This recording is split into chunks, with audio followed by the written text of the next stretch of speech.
मैं डॉक्टर सुवर्ण डार कर्नाटक से बोल रही हूँ, हिंदी प्राध्यापिका। मैं मूलतः एसडीएम कॉलेज की हिंदी अध्यापिका हूँ। अभी गवर्नमेंट फर्स्ट ग्रेड कॉलेज अल्नावर में अध्यापन काम कर रही हूँ। कर्नाटक विश्वविद्यालय के 6th सेमेस्टर में यशपाल लिखित अप्सरा का शाप यह उपन्यास है। अप्सरा का शाप यह पौराणिक उपन्यास है। प्रथम भाग में मैंने यशपाल का परिचय दिया है। अप्सरा का शाप यह शकुंतला पर आधारित एक कथा है। शकुंतला की कथा आप सभी लोग जानते हैं, लेकिन यशपाल ने एक नए विचार दृष्टिकोण को लेकर आज के समाज को प्राधान्यता देकर आज के समाज में जो व्यवस्था है, मनुष्य की जो हलचल है, उसको ध्यान में रखकर अप्सरा की शाप यह एकांकी उपन्यास लिखा है। प्रस्तुत उपन्यास में प्रप्रथम विश्वामित्र ब्रह्मर्षि स्थान प्राप्त करने के लिए घोर तपस्या करते हैं। उस तपस्या को देखकर राजा देवराज इंद्र को शंका हो जाती है और उसके तपस्या को भंग करने के लिए और अपने पद को सुरक्षित रखने के लिए उर्वशी को मेनका को वह बुलाता है और मेनका को कहता है कि बहुत अत्यंत सुंदर अपने राज दरबार में अप्सरा जो है वह मेनका रहती है। मेनका को बुलाता है और अपनी समस्या को बता देता है और भूलोक में जाकर मनुष्य रूप धारण करके विश्वामित्र की तपस्या को भंग करने के लिए वह आदेश देता है। अपने राजा के आदेश जो है, राजा का आदेश पालन करना कर्तव्य होता है और मेनका वहां से सीधा भूलोक में स्त्री वेश धारण करके, मनुष्य रूप धारण करके वह आती है। आने के बाद विश्वामित्र घोर तपस्या में बैठा हुआ रहता है और उस अवसर पर मेनका उसकी तपस्या भंग करने के लिए बहुत कुछ कोशिश करती है और अंत में उस अपनी कोशिश में वह सफलता प्राप्त करती है, जिसके कारण विश्वामित्र की तपस्या भंग हो जाती है और विश्वामित्र मेनका के मोह पाश में बलि हो जाते हैं और जिसके फलस्वरूप एक अत्यंत सुंदर स्त्री शिशु को वह मेनका जन्म देती है और उसी का नाम जो है शकुंतला। अब मेनका देखती है शकुंतला जैसे कि उसको स्तनपान वगैरह करती है, शिशु की लालन पालन करती है और एक दिन वही उसको एक चिंता भी रहती है कि देवलोक में उसके स्थान कहीं न चले जाए या उर्वशी उसका स्थान प्राप्त न कर ले। यह चिंता उसको लगातार सताती है और इसीलिए वह देवलोक में दोबारा वापस जाने के लिए कोशिश या विचार में वह रहती है। उसी अवसर पर दिन बीत जाता है, शिशु थोड़ा सा बड़ा हो जाता है और बड़ा होने के बाद जब एक दिन दूध पीते पीते शिशु अपने पिता को देखकर आकर्षित होकर उसको पिता को देखकर वह हंसते हैं, तो उस अवसर पर मेनका समझती है कि अब मेरी आवश्यकता शिशु को नहीं है, वह पितृपालन में रह सकती है। यह सोचकर एक दिन वह शिशु को वहीं छोड़कर अर्थात अपने शिशु को पिता के वहां खेलने के लिए पिता के हाथ में वह देकर चली जाती है और दोबारा वह कुटिया में नहीं आती है। विश्वामित्र क्या करता है कि शिशु को खिलाता है, उसके बाद उसके साथ बहुत कुछ हंसता है, खेलता है, उसकी नटखट भावनाओं में शामिल हो जाता है। बाद में शिशु को भूख लग जाती है, रोने के लिए शुरू करता है, लेकिन विश्वामित्र उसको कैसे खिला पिला सकता है। बहुत कोशिश करता है लेकिन वह कोशिश सफल नहीं हो पाती है और तब विश्वामित्र को यह छल पता चलता है कि देवराज ने मेनका को यहाँ भेज कर उसकी तपस्या के भंग किया है। तो उसको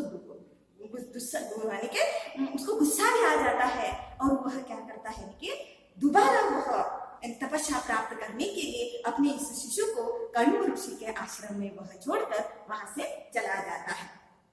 अब जहां जिस जगह पर उसको देखा था, रखा था विश्वामित्र ने, उस जगह पर शकुंत पक्षी आकर उसके चारों तरफ से घेर लेते हैं और जिसके कारण कण्व ऋषि उसको शकुंतला का नाम देता है और कण्व ऋषि और गौतमी के आश्रम में लालन पालन में शकुंतला का लालन पालन हो जाता है, वात्सल्य प्रेम उसको मिल जाता है और इस प्रकार शकुंतला बड़ी होती हुई कन्या के स्थान पर वह आ जाती है। उसके सखी जो है प्रियमदा रहती है, कर्ण के आश्रम में प्रियमदा उसकी सखी रहती है, और साथ ही साथ गुरु माता के समान गौतमी के साथ ही साथ अनुसुईया का प्यार भी उसे मिल जाता है। इस प्रकार सखी प्रियमदा और उसके बाद अनुसुईया और गौतमी के अत्यंत स्नेह में शकुंतला का पालन हो जाता है, वह बड़ी होती जाती है। और तब गौतमी को भी थोड़ा चिंता हो जाती है। एक माँ को जब बेटी बड़ी हो जाती है तो किस प्रकार चिंता होती है, तो उसी प्रकार गौतमी को भी शकुंतला दिन ब दिन बढ़ती जा रही है, बड़ी होती जा रही है, तो माँ को वह चिंता हो जाती है। तो यहाँ यशपाल ने एक बताया है कि जब एक ऋषि की कन्या जो है वह और एक ऋषि के स्थान पर जब पालन पोषण उसका हो जाता है, और उस संदर्भ पर उसको किस प्रकार एक माँ बाप अपनी बेटी को पालते हैं, पूछते हैं।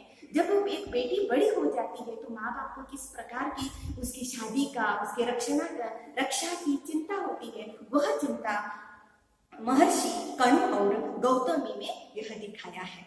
इतना ही नहीं, जब हम एक स्त्री जिस घर में यानी कि जन्म लेती है या उसका लालन पालन पोषण हो जाता है, उस वातावरण में वह स्त्री किस प्रकार प्रकृति में सभी लोगों से मिल जाती है, तो वहाँ का सुंदर वातावरण यहाँ इस उपन्यास में चित्रित हुआ है, ताकि शकुंतला प्रियमदा को अपनी आत्मसखी मानती है, अनुसुईया को माँ के समान एक बड़ी स्त्री के साथ अपनी समस्या किस प्रकार वह बता सकती है वह बता लेती है, और अपनी माँ का जो प्यार है वह गौतमी में पा लेती है, और कण्व ऋषि से वह अपने पिता का स्थान या ममता वह पा लेती है। इतना ही नहीं, शारंगवत और शारंगरव दो ऋषि पुत्र वहां रहते हैं उस गुरुकुल में, उससे वह भाई का स्नेह भी लेती है। और इस प्रकार शकुंतला बड़ी होती है, लेकिन शकुंतला आश्रम में पालने पोसने के कारण,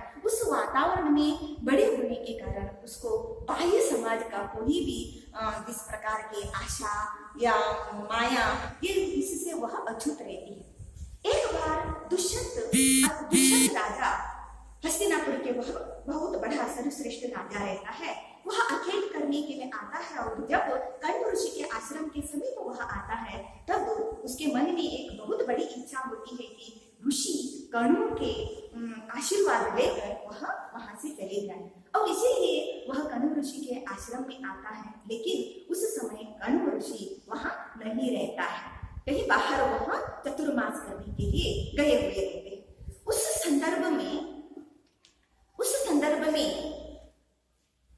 दुष्यंत को देखकर अपने आश्रम में शरद्वत, शारंगरव एक प्रकार हलचल, उनके मन में हलचल उत्पन्न हो जाता है कि एक आगंतुक यायावरी आश्रम में आया है, और वह हमारे आश्रम में रहे हुए स्त्री को देखता रहा है। अर्थात वह शकुंतला जब पौधों को पानी सींच रही थी, उस संदर्भ को वह देखता रहता है, और यह नजर शरद्वत को आ जाती है, और जिससे शरद्वत के मन में भी शंका हो जाती है। फिर भी अतिथि का स्वागत करने के रूप में वह दुष्यंत राजा का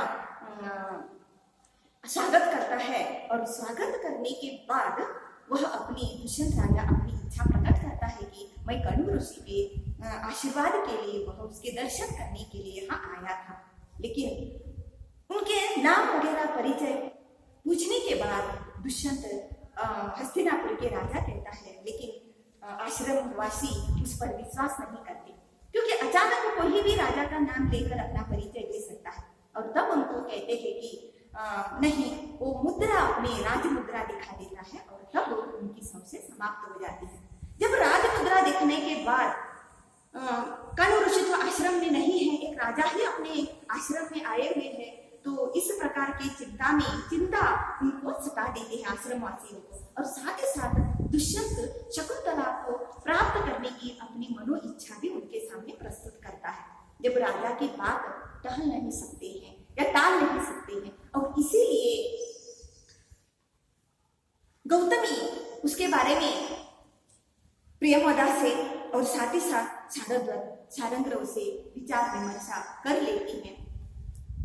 दुष्यंत राजा यह विश्वास देता है कि शकुंतला से उत्पन्न पुत्र को अपने राज्य गद्दी में बिठाएगा, यह वही युवराज बनेगा। और तब गौतमी उसकी राजमुद्रा को देखकर शकुंतला को गंधर्व विवाह दुष्यंत के साथ वह करवाती है, अथवा दुष्यंत और शकुंतला के गंधर्व विवाह वहां हो जाता है। गंधर्व विवाह हो जाने के बाद एक स्त्री को तुरंत अपने पति गृह में भेजा नहीं जाता है, ताकि अभी दुष्यंत वहां अटेंड करने के लिए आया है, राजा ही सही, लेकिन माता पिता का जो मोह रहता है और वहां कन्यादान पितर के हाथ से होता है, और उस समय में कण्व ऋषि आश्रम में नहीं रहता है, और इसीलिए गौतमी या अन्य जिस आश्रम में रहने वाले सभी आश्रमवासी यह विचार में आते हैं कि कण्व के आने के उपरांत ही शकुंतला को वहां हस्तिनापुर या राजा के पास भेजा दिया जाएगा। इस प्रकार कुछ दिनों के बाद दुष्यंत राजा कण्व की प्रतीक्षा करते हैं, लेकिन कण्व अन्यत्र एक ऋषि के यज्ञ के लिए वह चले जाने के कारण और 2 माह बढ़ जाता है, मास बढ़ जाता है, और जिसके कारण जिस समय में आने की सूचना कण्व ने आश्रम को भेजी थी उस समय पर वह नहीं आ पाते हैं। तो इसीलिए दुष्यंत को अपने हस्तिनापुर वापिस लौटकर जाना पड़ता है। इस अवसर पर हस्तिनापुर से भी राजा कई दिनों के पश्चात भी वापिस लौटे नहीं, इस प्रकार के सोचकर दुष्यंत की माँ और दुष्यंत के पत्नियां तो बहुत चिंतित हो जाते हैं। दुष्यंत की 3 पत्नियां रहती हैं, उनका नाम जो है लक्षणा, हंसपादिका और वसुमती।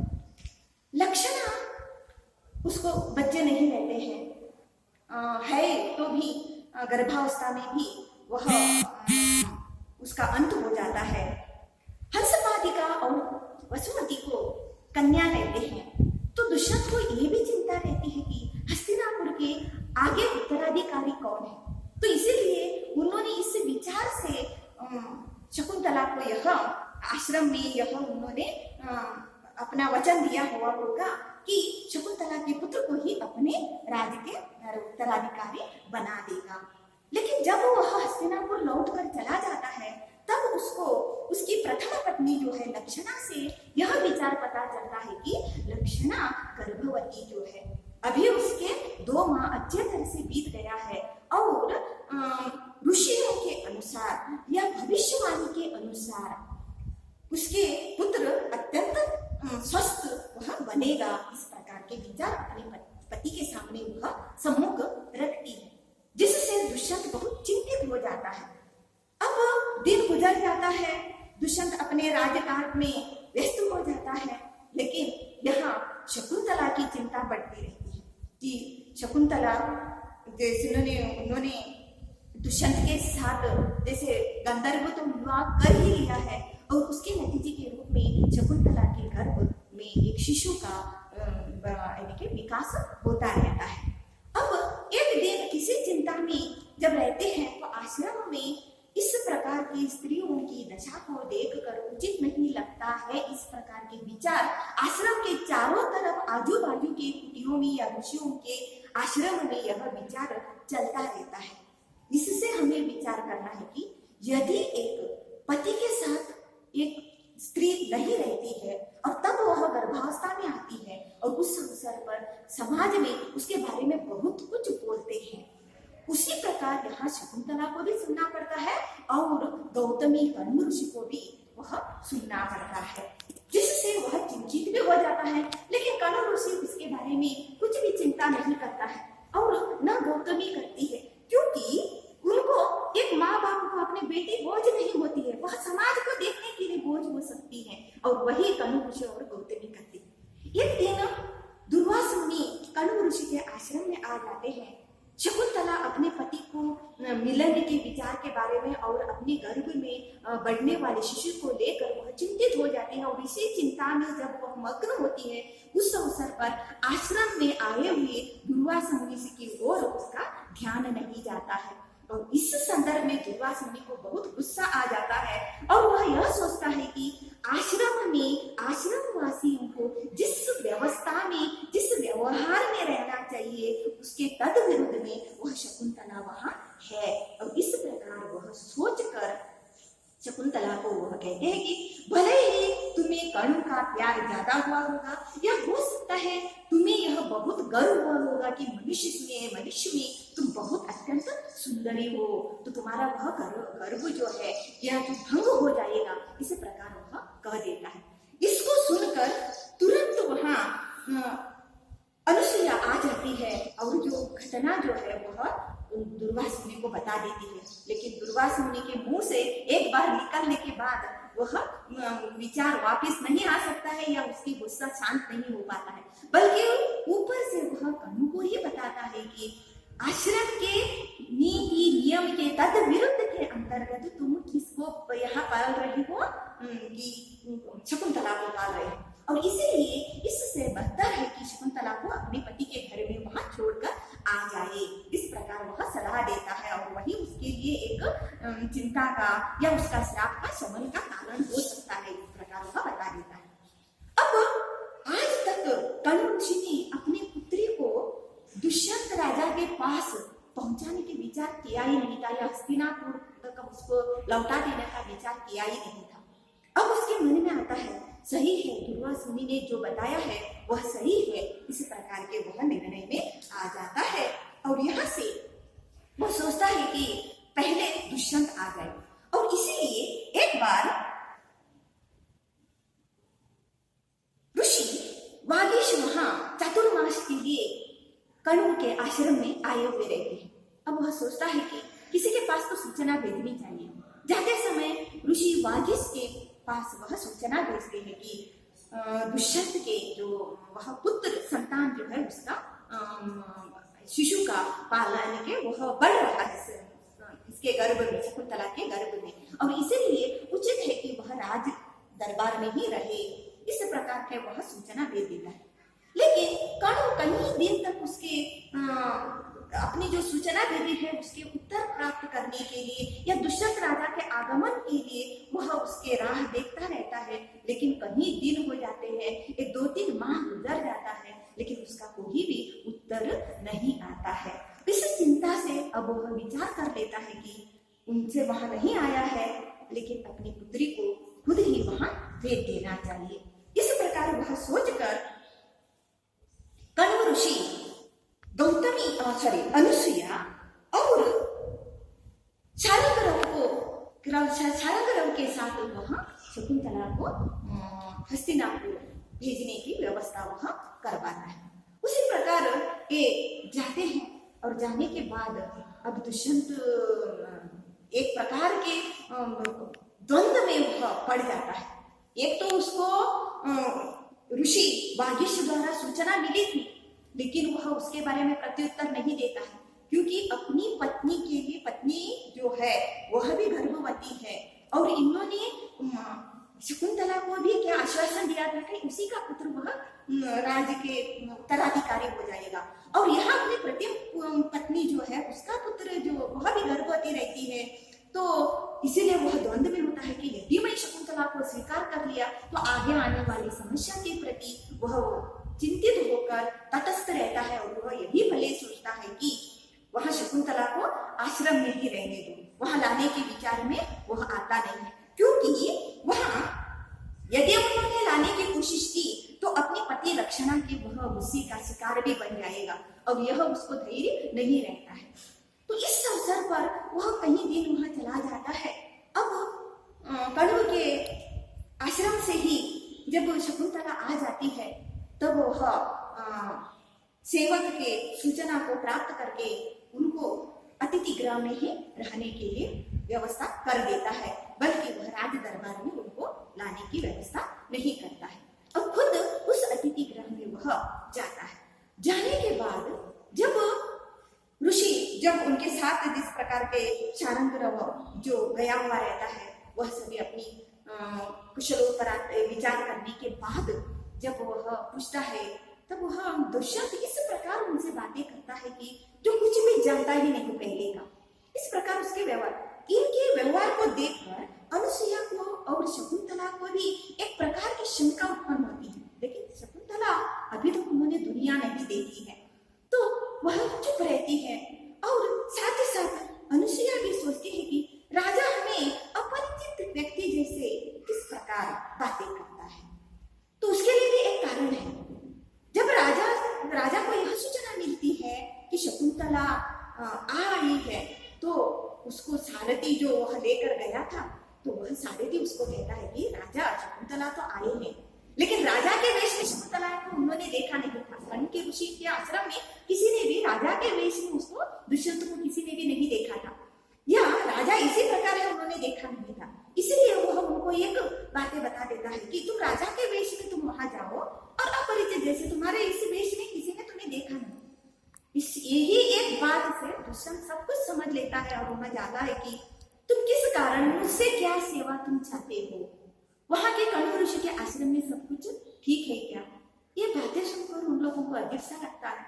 और जब शकुंतला के बारे में बातें आती है, तब दुष्यंत तुरंत कहता है कि ये क्या है, आप फसाना नाटक ही करना चाहते हैं, तो इस प्रकार बहुत अच्छे तरह से आप लोग अभिनय करते हैं, सचमुच आप लोग अभिनय में क्या है, विजयी हैं। तो इस प्रकार वह बताता है, तो उनको मन में खल जाता है। इस प्रकार के सत्य को नाटक में जिस प्रकार के एक भाषा में परिवर्तित उन्होंने किया, तब उनके मन में वह खल जाता है। और खल जाने के बाद और उसके बाद उपरांत उसको कुछ बताकर कुछ भी फायदा नहीं कहकर वे क्या करते हैं, दूसरे दिन शाम तक लौट कर दूसरे दिन आने की व्यवस्था करते हैं।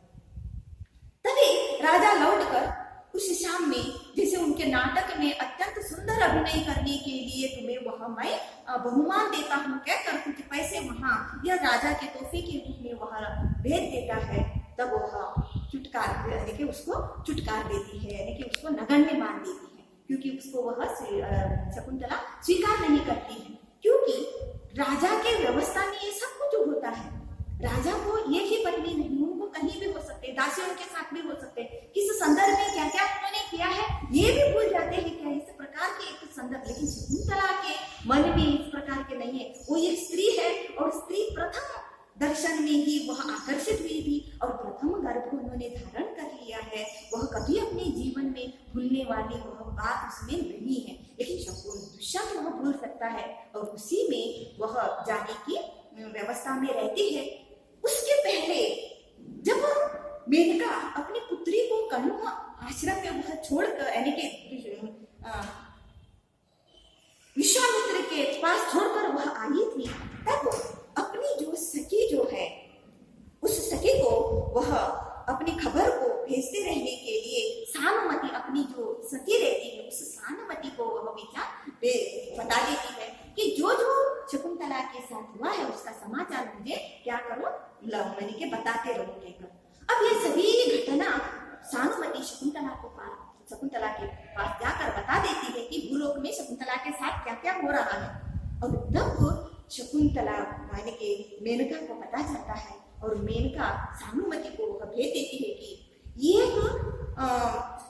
पिता के घर में गर्भवती स्त्री जब छोड़कर वापस जाती है, यानी कि पति के घर में, और वह परित्यक्ता है, पति ने उसको स्वीकार नहीं किया, और ऐसे परित्यक्ता स्त्री जब माँ के घर में आए तो वहां का वातावरण किस प्रकार हो जाएगा, लोग किस दृष्टि से उसको देखेंगे, इस प्रकार के सोचकर मेनका सानुमति को बताती है कि वह दोबारा कण्व ऋषि के आश्रम में उसको मत ले जाओ। इस प्रकार वह बता देती है और उसके बाद वह मेनका शकुंतला कण्व ऋषि के आश्रम में दोबारा वह नहीं जाती।